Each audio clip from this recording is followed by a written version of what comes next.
विद्यार्थियों, आज की इस ऑनलाइन कक्षा में आप सभी का मैं विपिन पारिक हमारे चैनल सक्षम भारत साक्षर भारत में हार्दिक स्वागत करता हूं। जैसे कि आप सब जानते हैं, हमारा जो चैनल है सक्षम भारत साक्षर भारत वो विद्यार्थियों को अंग्रेजी की जो मूलभूत शिक्षा की जानकारी दे रहा है, जिसमें बेसिक इंग्लिश से लेकर के आगे तक की इंग्लिश की जानकारी आगामी समय में छात्रों को दी जाएगी। तो आज हमने दिनांक 19 अगस्त 2020 के दिन ये निर्णय लिया है कि हम हमारे इस चैनल में एक नई चीज़ ऐड करने जा रहे हैं। और वो नई चीज़ क्या है प्यारे विद्यार्थियों, आपको हम बताते हैं। हमारा जो चैनल है सक्षम भारत साक्षर भारत, उसमें हमने एक नई और एक ज्ञानवर्धक श्रृंखला शुरू करने का निश्चय किया है। हम ये श्रृंखला शुरू करने जा रहे हैं। इस श्रृंखला के माध्यम से उन विद्यार्थियों को फायदा पहुंचेगा जो विभिन्न प्रकार की प्रतियोगी परीक्षाओं की तैयारी करने की ठान बैठे हैं और जो तैयारी कर रहे हैं या जो तैयारी करने जा रहे हैं। क्योंकि हम हमारे चैनल पर आज से प्रतिदिन एक वीडियो अपलोड करेंगे जो 10 से 15 मिनट की अवधि का होगा, छोटा वीडियो होगा। और उस वीडियो के माध्यम से हम प्रतियोगी परीक्षा की तैयारी करने वाले विभिन्न छात्र छात्राओं को करंट अफेयर्स की जानकारी देंगे। साथ ही साथ आगामी समय में हम करंट अफेयर्स के साथ साथ में क्विज की एक श्रृंखला भी लेकर के आएंगे, प्रश्नोत्तरी की एक श्रृंखला लेके आएंगे। और इसके साथ ही साथ हम जो विभिन्न प्रकार की परीक्षाएं होती है उनसे जुड़े हुए विभिन्न मुद्दों को हम आपके सामने हमारे चैनल पर रखेंगे। और इसी आशा के साथ हमने आज के दिन से ये एक नई शुरुआत की है और हमें पूरा विश्वास है कि हम अपने इस लक्ष्य में सफल होंगे। और इस लक्ष्य में सफल होने के लिए हमें जो आपका सहयोग चाहिए वो आपका सहयोग और आपका साथ हमें मिलता रहेगा। तो आइए शुरू करते हैं प्यारे विद्यार्थियों आज के हमारी श्रृंखला का पहला चरण, पहला एपिसोड, करंट अफेयर्स @1908। यानी कि आज से हम करंट अफेयर्स की जानकारी ले रहे हैं। और ये रहा पहला सवाल। इस प्रकार से हम रोज 10 से 12 सवाल या फिर 10 से 15 सवाल हम पूछेंगे और उसका उत्तर भी हम आपको बताएंगे और उनसे जुड़े हुए मुख्य तथ्य, मुख्य पहलुओं को भी आपके सामने हम रखेंगे। तो आइए शुरू करते हैं हमारा पहला सवाल। और आप में से जो भी व्यक्ति हमारे चैनल पर नए हैं, पहली बार आए हैं, ये वीडियो पहली बार देख रहे हैं, उनसे मेरा विशेष निवेदन है कि वो चैनल को सब्सक्राइब करें, चैनल के वीडियो को लाइक करें, ज़्यादा से ज़्यादा शेयर करें ताकि सभी विद्यार्थियों तक ये वीडियो पहुंच सके। विश्व के अब तक कोरोना से सबसे ज़्यादा मौत होनी, विश्व में अब तक कोरोना से सबसे ज़्यादा मौतें किस देश में हुई है? ये हमारा पहला सवाल है। और इस सवाल के जो विकल्प है वो इस प्रकार है: ए ब्राजील, बी चीन, सी भारत और डी अमेरिका। ब्राजील, चीन, भारत और अमेरिका। तो विद्यार्थियों इसका सही जवाब है डी अमेरिका। क्योंकि अमेरिका में ही विश्व में सबसे ज्यादा मौतें कोरोना की बीमारी की वजह से, कोरोना के संक्रमण की वजह से हुई है। और अब तक 1,73,761 मौतें वहां पर हो चुकी है। और ये है अमेरिका, उत्तरी अमेरिका और दक्षिण अमेरिका, जिसका नक्शा आप स्क्रीन पर देख सकते हैं। दूसरा सवाल है विद्यार्थियों, भारत में अब तक कितने प्रतिशत मरीज सक्रिय अवस्था में हैं? यानी कोरोना की जो अवस्था अभी चल रही है, कोरोना काल जो चल रहा है, उसमें भारत के अंदर कितने प्रतिशत मरीज ऐसे हैं जो सक्रिय अवस्था में हैं? आपके ऑप्शन इस प्रकार से हैं: ए 25%, बी 30%, सी 35% और डी 18%। तो प्यारे विद्यार्थियों इसका सही जवाब है ए 25%। यानी भारत में अब तक ऐसी स्थिति है कि 25% जो मरीज हैं वो सक्रिय अवस्था में, यानी कि वो एक्टिव जो मरीज है, एक्टिव पेशेंट है, वो उस श्रेणी में भारत में अब तक 25% की संख्या है। इससे संबंधित आपको मैं जानकारी अभी बता दूंगा। जैसे यहाँ आप देख रहे हैं कि 20 लाख ऐसे जो लोग हैं जो कोरोना से नेगेटिव हो चुके हैं, यानी कि कोरोना पॉजिटिव पहले थे लेकिन अब वो कोरोना नेगेटिव है। और देश के 73% कोरोना मरीज अब ठीक हो गए और सिर्फ केवल 25% ही सक्रिय मरीज यहाँ पर हैं। तो ये एक अच्छी खबर है भारत के लिए। और एक ये मुख्य जानकारी जो मैं आपको अभी वाले दूसरे प्रश्न से संबंधित मैं आपको दिए देता हूँ।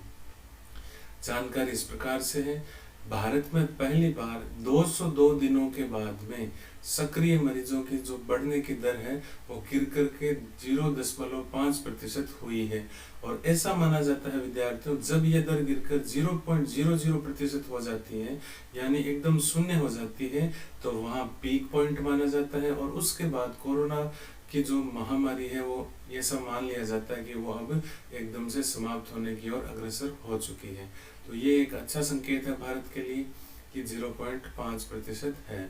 और विश्वसनीय समाचार पत्र के माध्यम से हमें जानकारी मिली है कि भारत में अब तक 20 लाख से भी ज्यादा लोग कोरोना से नेगेटिव हो चुके हैं। तो ये थी कुछ ऐसी जानकारियां जो हमारे प्रश्न संख्या 2 से संबंधित थी। अब जानते हैं हमारे तीसरे प्रश्न के बारे में। तीसरा प्रश्न है, किस देश के राष्ट्रपति ने हाल ही में यह घोषणा की है कि उनके देश में सबसे पहले कोरोना का टीका बन गया और जल्द ही ये टीका सबके लिए उपलब्ध होगा। यानी आपको बताना ऐसा कौन सा देश है जिसके राष्ट्रपति ने ये घोषणा की है कि कोरोना का टीका सबसे पहले उनके पास में बन चुका है और बहुत ही जल्द वो लोगों के लिए उपलब्ध होगा। आपके विकल्प इस प्रकार है विद्यार्थियों, ए जापान, बी चीन, सी रूस और डी भारत। तो विद्यार्थियों इसका सही उत्तर है सी रूस। इसका सही उत्तर सी रूस क्यों है इसके बारे में भी आपको जानकारी मिलेगी। और ये रही उसकी जानकारी। हाल ही में हमें अखबारों के माध्यम से, न्यूज चैनल्स के माध्यम से ये पता चलता है कि विश्व के बहुत से देश हैं वो कोरोना वैक्सीन बनाने में लगे हुए हैं, कोरोना का टीका बनाने में लगे हुए हैं। लेकिन रूस और चीन के वैज्ञानिकों का दावा है कि वहां कोरोना का टीका बनकर तैयार हो चुका है और आम लोगों को बहुत जल्द मिलेगा। लेकिन आप देख रहे होंगे इसमें मैंने रूस का नाम पहले लिखा है क्योंकि कुछ दिन पहले रूस के राष्ट्रपति व्लादिमीर पुतिन ने सार्वजनिक रूप से ये बात कही थी अपने जो वहाँ के जो खास डॉक्टर्स या जो खास वहाँ के जो व्यक्ति हैं, मुख्य जो व्यक्ति है, जाने माने जो चिकित्सक वगैरह हैं या अन्य जो बड़े पद पर अधिकारी हैं, उनके माध्यम से ये कहलवाया था मीडिया के सामने कि रूस ने टीका बना लिया है। और इतना ही नहीं, उन्होंने अपनी बेटी को भी वो टीका दिया था। इस प्रकार की खबरें आ रही है। तो इस आधार पर इस तीसरे प्रश्न का उत्तर होगा वो होगा सी रूस। और ये देखिए रूस के राष्ट्रपति व्लादिमीर पुतिन, जिनके बारे में आपको मैंने अभी बताया, और ये बहुत जाने माने व्यक्ति हैं और इनको आप इस तस्वीर से देखकर पहचान गए होंगे। तो ये थी तीसरे प्रश्न से संबंधित मुख्य जानकारी। अब चलते हैं हमारे चौथे प्रश्न की ओर। चौथा प्रश्न है विद्यार्थियों, वे कौन हैं जिन्होंने हाल ही में चुनाव आयोग के पद से इस्तीफा दिया है। आपको बताना है कि वे कौन हैं जिन्होंने चुनाव आयोग के पद से हाल ही में इस्तीफा दे दिया है। यानी अब तक वे चुनाव आयुक्त के रूप में थे, लेकिन चुनाव आयोग में चुनाव आयुक्त के पद से उन्होंने अभी अभी कुछ ही समय पहले इस्तीफा दिया है। और आपके सामने 4 विकल्प हैं, रमन सिंह, अशोक लवासा, सचिन पायलट, एंटोनियो गुटेरस। तो सही जवाब है विद्यार्थियों अशोक लवासा। और अशोक लवासा कौन है तो आप देख लीजिए, ये उनका चित्र है, इस प्रकार से वे दिखते हैं। और इनके बारे में और जानकारी अभी आपको मैं शेयर कर देता हूँ। तो ये अशोक लवासा से संबंधित जानकारी है। चुनाव आयोग में चुनाव आयुक्त के पद से अशोक लवासा ने इस्तीफा दिया है। और वो क्यों दिया है? क्योंकि वे अब सितंबर के महीने में एशियाई विकास बैंक के उपाध्यक्ष बनेंगे, इस वजह से उन्होंने इस्तीफा दिया है। अब रहा आपके लिए 5वां प्रश्न, हाल ही में किन को मेघालय का राज्यपाल बनाया गया? एकदम ताजा घटना है विद्यार्थियों, और ऐसा प्रश्न निश्चित रूप से परीक्षा में पूछा जा सकता है। पूरी संभावना इस प्रश्न की पूछे जाने की कि वे कौन है जिनको अभी अभी मेघालय का राज्यपाल बनाया गया है। ए तथागत रॉय, बी कलराज मिश्र, सी सत्यपाल मलिक जिसको एसपी मलिक भी हम जानते हैं इनके नाम से, और डी शिवराज सिंह चौहान जिनको एसएस चौहान के नाम से भी जाना जाता है। तो प्यारे विद्यार्थियों 5वें प्रश्न का जो सही उत्तर होगा वो होगा सत्यपाल मलिक यानी कि एसपी मलिक। ये है एसपी मलिक का चित्र, फोटो जो आप स्क्रीन पर देख रहे हैं। एसपी मलिक जिनको हाल ही में मेघालय का राज्यपाल यानी गवर्नर नियुक्त किया गया है। और ये उनसे जुड़े हुए कुछ अन्य तथ्य, गोवा के राज्यपाल सत्यपाल मलिक अब मेघालय के राज्यपाल बन गए हैं। इसका सीधा सा मतलब है कि अब से पहले जो सत्यपाल मलिक हैं वो गोवा के राज्यपाल थे, लेकिन अब उनको मेघालय का राज्यपाल बना दिया गया। तो मेघालय के राज्यपाल कौन थे? तो विद्यार्थियों, मेघालय के राज्यपाल थे तथागत रॉय, जिनका मैंने जिक्र ऑप्शन नंबर ए में किया था। अब तथागत रॉय कौन थे, कैसे दिखते थे, ये देखिए उनका चित्र। ये है तथागत रॉय जो पहले मेघालय के राज्यपाल थे, जिनका मूल संबंध बीजेपी से है यानी भारतीय जनता पार्टी से, और जो बंगाल से संबंधित है। तो ये हमारे इस प्रश्न से संबंधित, उत्तर से संबंधित जो मुख्य जानकारियां थी मैंने आपके साथ साझा की। अब चलते हैं अगले प्रश्न की ओर। अगला प्रश्न है विद्यार्थियों, हाल ही में किस स्थान को मुगल सराय और इलाहाबाद की तरह नया नाम दिया गया? यानी प्रश्न बहुत ही सरल है लेकिन परीक्षा में पूछे जाने की दृष्टि से बड़ा महत्वपूर्ण है। ऐसा कौन सा स्थान है जिसको मुगल सराय की तरह से और इलाहाबाद की तरह से नाम बदल करके नया नाम दे दिया गया? और आपके जो विकल्प है प्यारे विद्यार्थियों वो है ए मंडुआडी, बी कोझिकोड, सी खरबूजा कोट और डी पुडुचेरी। तो सही उत्तर होगा विद्यार्थियों इसका ए मंडुआडी। इसलिए क्योंकि कोझिकोड है वो तो साउथ इंडिया में एक जगह है, उसके बारे में जानकारी है ऑप्शन बी में। खरबूजा कोट है जो राजस्थान राज्य के चूरू जिले में सुजानगढ़ नाम की एक तहसील है, छोटा सा कस्बा है, उसको उसका पुराना नाम है, उसको कहा जाता है। पुडुचेरी है जो आप सब जानते हैं कि पांडिचेरी, जिसको हम पौंडीचेरी बोलते थे, उसका ये नाम बदल के पुडुचेरी किया गया है। तो विकल्प बचता था हमारे पास में ए। तो ये ए ऑप्शन जो है वो हमारे इस छठे प्रश्न का सही उत्तर है। और इससे जुड़ी हुई और जानकारी मैं आपके साथ साझा कर देता हूँ। प्रधानमंत्री मोदी जी की लोकसभा की जो सीट है जहां से वे लोकसभा का चुनाव लड़ते हैं, वाराणसी, वहां वाराणसी के एक रेलवे स्टेशन का नाम है मंडुआडी। तो पहले जो नाम था मंडुआडी वो रेलवे स्टेशन का नाम था और वो वाराणसी से संबंधित था, और उसका नाम बदल करके अब बनारस कर दिया गया है। तो आपको पूरा ये समझ में आ गया होगा कि मंडुआडी क्या है, कहाँ से संबंधित है और किससे संबंधित है। ये जानकारी आपको पूरी तरह से मिल गई होगी विद्यार्थियों। एक और जानकारी छठे प्रश्न से संबंधित मैं आपके साथ साझा कर रहा हूँ। अभी जो ये जो नामकरण हुआ है, नाम का बदलीकरण हुआ है, इससे पहले मुगल सराय का भी हुआ था और इलाहाबाद का भी हुआ था।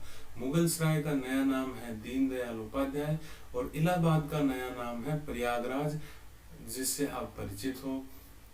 तो इस प्रकार से प्रश्न 6 से संबंधित मैंने आपके सामने मुख्य जानकारी और उत्तर की जानकारी रखी है। मुझे पूरी उम्मीद है आपको हर प्रश्न और उस प्रश्न से संबंधित विकल्प और सही उत्तर तथा सही उत्तर से संबंधित जानकारी पसंद आ रही होगी।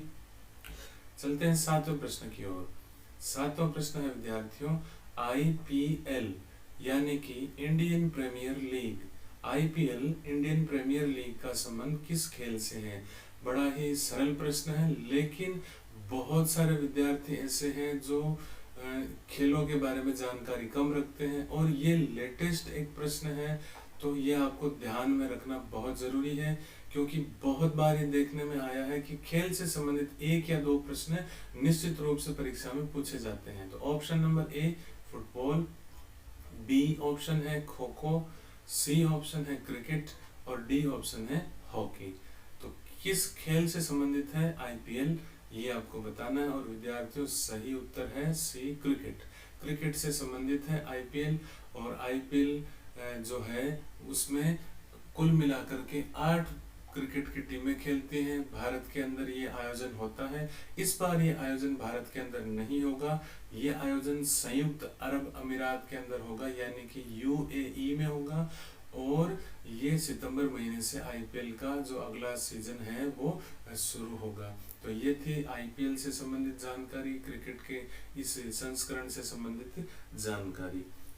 अब लेते हैं एक और प्रश्न। 8वां प्रश्न है, किस खिलाड़ी ने हाल ही में क्रिकेट से संन्यास ले लिया है? ऐसे कौन से खिलाड़ी हैं जिन्होंने कुछ ही समय पहले क्रिकेट से संन्यास ले लिया है? उस खिलाड़ी का नाम आपको विकल्प में से चुन करके पता लगाना है। ऑप्शन ए है सचिन तेंदुलकर, ऑप्शन बी है विराट कोहली, ऑप्शन सी है महेंद्र सिंह धोनी, ऑप्शन डी है वीरेंद्र सहवाग। तो विद्यार्थियों 8वें प्रश्न का सही उत्तर है सी, महेंद्र सिंह धोनी। अब महेंद्र सिंह धोनी कौन है, क्यों उन्होंने संन्यास लिया, क्या क्या उन्होंने कारनामे किए, इस प्रश्न से संबंधित और इस उत्तर से संबंधित आपके सामने मैं महत्वपूर्ण जानकारी साझा कर रहा हूं। वीडियो को ध्यान से देखिए। तो ये है महेंद्र सिंह धोनी जिनकी मैं बात कर रहा हूं इस प्रश्न संख्या 8 में। इन्होंने अभी हाल ही में संन्यास लिया है। तो इनसे जुड़ी हुई और जानकारी इस प्रकार से है विद्यार्थियों, आपकी स्क्रीन पर आपको नजर आ रही होगी साफ साफ। पूर्व कप्तान थे भारतीय टीम के, भारत की जो क्रिकेट की टीम थी उसके ये कप्तान थे, काफी समय तक इन्होंने कप्तानी की। पूर्व कप्तान महेंद्र सिंह धोनी ने अभी जो 15 अगस्त 2020 आया था उसको शाम को 7:29 पर क्रिकेट से संन्यास की घोषणा कर दी। और उनकी कप्तानी में क्या क्या खास उपलब्धियां रही, वैसे तो महेंद्र सिंह धोनी अपने आप में बहुत बड़ा नाम है, लेकिन उनकी मुख्य उपलब्धियां मैं आपके सामने स्क्रीन पर शेयर कर रहा हूं। उनकी कप्तानी में भारत ने 2007 में T20 वर्ल्ड कप यानी 20 ओवर्स का जो वर्ल्ड कप है, 20 ओवर का जो वर्ल्ड कप है उसको जीतने में सफलता हासिल की थी। और 2007 में वो पहला मौका था जब ये वर्ल्ड कप का आयोजन हुआ था और भारत ने इसको जीता था पाकिस्तान को सेमीफाइनल में हरा करके। 2011 में महेंद्र सिंह धोनी की कप्तानी में ही भारत ने एक बार फिर 50 ओवर का वर्ल्ड कप जीता यानी आईसीसी वर्ल्ड कप जीता। और 2013 में महेंद्र सिंह धोनी की ही कप्तानी में भारत ने एक बार फिर से परचम लहराया, आईसीसी का एक इवेंट यानी कि चैंपियंस ट्रॉफी जीती जिसमें उन्होंने इंग्लैंड को हराया। और खास बात यह थी कि आईसीसी चैंपियंस ट्रॉफी 2013 में भारत मात्र 129 रन बना पाया था, लेकिन फिर भी भारत ने धोनी की बेहतरीन कप्तानी की वजह से इंग्लैंड को इतने कम लक्ष्य में भी हरा करके आईसीसी का चैंपियंस ट्रॉफी का खिताब जीत लिया। तो विद्यार्थियों ये थी इस प्रश्न से और इसके उत्तर से संबंधित महेंद्र सिंह धोनी से संबंधित महत्वपूर्ण जानकारी। आशा है आपको ये जानकारी पसंद आई होगी। अब चलते हैं अगले प्रश्न की ओर। अगला प्रश्न है, हाल ही में IWHO की रिपोर्ट के अनुसार कितने प्रतिशत स्कूलों में बुनियादी सुविधा, जो हाथ धोने की जो बुनियादी सुविधा है वो नहीं है, यानी कि WHO। अब WHO कौन है? WHO है वर्ल्ड हेल्थ ऑर्गेनाइजेशन, हिंदी में कहें तो विश्व स्वास्थ्य संगठन। कितने प्रतिशत विद्यालय ऐसे हैं जिनमें हाथ धोने की बुनियादी सुविधा भी उपलब्ध नहीं है? ऑप्शन है 52%, 67%, 43% और डी ऑप्शन है इनमें से कोई भी नहीं। तो इसका सीधा सीधा सही उत्तर है विद्यार्थियों ऑप्शन नंबर सी, 43%। क्योंकि WHO ने एक रिपोर्ट निकाली थी अभी कुछ दिन पहले जिसकी जानकारी मीडिया पे, अखबारों में और विभिन्न प्रकार के सोशल मीडिया न्यूज चैनल पर भी इसकी जानकारी प्रकाशित की गई, साझा की गई थी, जिसमें ये बताया गया था कि 43% स्कूल्स ऐसे हैं जिनके अंदर बुनियादी रूप से छात्रों के लिए हाथ धोने के पानी की सुविधा भी उपलब्ध नहीं है। अब थोड़ी सी और जानकारी ले लेते हैं इस प्रश्न से संबंधित। ये है विद्यार्थियों WHO का पूरा आपका जो ये किस प्रकार से इसका लोगो है और ये किस प्रकार से दिखता है। तो ये इस प्रकार का इसका चित्र है, लोगो है। वर्ल्ड हेल्थ ऑर्गेनाइजेशन एक बहुत बड़ा संगठन जो पूरे विश्व के स्वास्थ्य संबंधी विभिन्न क्रियाकलापों की निगरानी रखता है, पूरे उसका मैनेजमेंट रखता है, उस संस्था का, उस संगठन का नाम है। और इसकी जो स्थापना हुई है, इसका जो मुख्यालय है वो है जेनेवा में, यानी कि स्विट्जरलैंड नाम के देश में जेनेवा नाम की जगह पर इस WHO का मुख्यालय है प्यारे विद्यार्थियों। तो आप समझ गए होंगे क्या है WHO, कहाँ इसका मुख्यालय। और बात करें इसकी, तो ये जो तस्वीर आप देख रहे हो जिसके अंदर ये सूट पहने हुए एक व्यक्ति है, चश्मा लगाए हुए एक व्यक्ति है, ये व्यक्ति वर्तमान समय में WHO के मुखिया है, WHO संगठन के हेड है, शीर्ष पद पर कार्यरत है। और इनका नाम आपके सामने है, टेड्रोस एडनम इनका नाम है। और ये अभी वर्तमान में इस पद पर, इस संगठन के मुखिया के पद पर, शीर्ष पद पर कार्यरत है। तो ये थी इस प्रश्न से संबंधित कुछ महत्वपूर्ण और अतिरिक्त जानकारी। अब चलते हैं आज के आखिरी प्रश्न की ओर, जो बहुत ही सरल प्रश्न है और बहुत खास प्रश्न है। अभी कुछ दिन पहले इसकी खूब चर्चा हुई थी अखबारों में और समाचार पत्रों में भी। तो प्रश्न है, हाल ही में किस राज्य सरकार ने स्मार्टफोन वितरण की योजना शुरू की है? इसके ऑप्शन है विद्यार्थियों, ए दिल्ली, बी पंजाब, सी हरियाणा और डी इनमें से कोई भी नहीं। तो ऐसा कौन सा राज्य है दिल्ली, पंजाब, हरियाणा में से ऐसी कौन सी जगह है जिसकी सरकार ने स्मार्टफोन का वितरण किया, डिस्ट्रीब्यूशन किया? तो सही उत्तर है विद्यार्थियों, वो है ऑप्शन बी पंजाब। और इस उत्तर से संबंधित, इस प्रश्न से संबंधित अतिरिक्त जानकारी इस प्रकार से है। पंजाब सरकार की जो ये घोषणा की गई, उनकी तरफ से ये जानकारी साझा हुई है। और पंजाब में कांग्रेस की सरकार है, तो हम यूं कह सकते हैं पंजाब की कांग्रेस सरकार की तरफ से एक चुनाव के दरमियान एक घोषणा पत्र में एक वादा किया गया था। उस वादे को पूरा करते हुए बुधवार को स्मार्टफोन वितरण जो योजना थी उसकी शुरुआत की गई और उसको एक अमली जामा पहनाया गया। सरकारी स्कूलों में जो पढ़ने वाले 12वीं कक्षा के विद्यार्थी हैं, उनके बीच में मोबाइल सेट वितरित किए गए और इस प्रकार से इस योजना की शुरुआत की गई दिल्ली की, माफ कीजिएगा, पंजाब की कांग्रेस सरकार के द्वारा।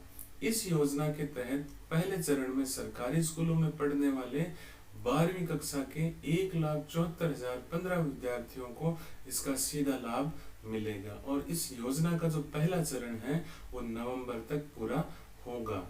यानी अभी अगस्त चल रहा है और सितंबर और अक्टूबर और नवंबर, तो नवंबर तक ये योजना पूरी होगी। और करीब करीब 1,75,000, यानी कि अगर सही आंकड़ा देखें तो 1,74,015 विद्यार्थी सीधे तौर पे इस पे लाभान्वित होंगे, 12वीं कक्षा में पढ़ने वाले और विशेष रूप से सरकारी स्कूलों में पढ़ने वाले। तो इस प्रकार से पंजाब की कांग्रेस सरकार ने ये घोषणा की है। एक अच्छी योजना है विद्यार्थियों के हित में। तो इस प्रकार से विद्यार्थियों, मैंने आपके सामने आज करंट अफेयर्स की जो एक श्रृंखला शुरू की है हमारे चैनल के ऊपर, आशा करता हूँ वो श्रृंखला और उसका पहला जो प्रसारण है आपको निश्चित रूप से पसंद आया होगा। आगामी समय में हम इस श्रृंखला में और भी बहुत सी अच्छी अच्छी जानकारी आपके लिए लेकर के आएंगे। और तब तक आप हमारे चैनल को सब्सक्राइब कीजिए यदि आपने नहीं किया है। और अगर आपने सब्सक्राइब कर रखा है तो अपने मित्रों, अपने छात्रों तक, अपने अन्य सहपाठियों तक, अपने परिवार के अन्य सदस्यों तक इस जानकारी को इस वीडियो के माध्यम से पहुंचाइए ताकि अन्य लोगों को भी इनका लाभ मिले और जो हमारा लक्ष्य है वो भी पूर्ण हो। हम हमेशा ये चाहेंगे कि आपका भला हो, आपका जीवन सुधरे, आपका जीवन सफल बने और इसमें हमें आपके सहयोग की आवश्यकता है।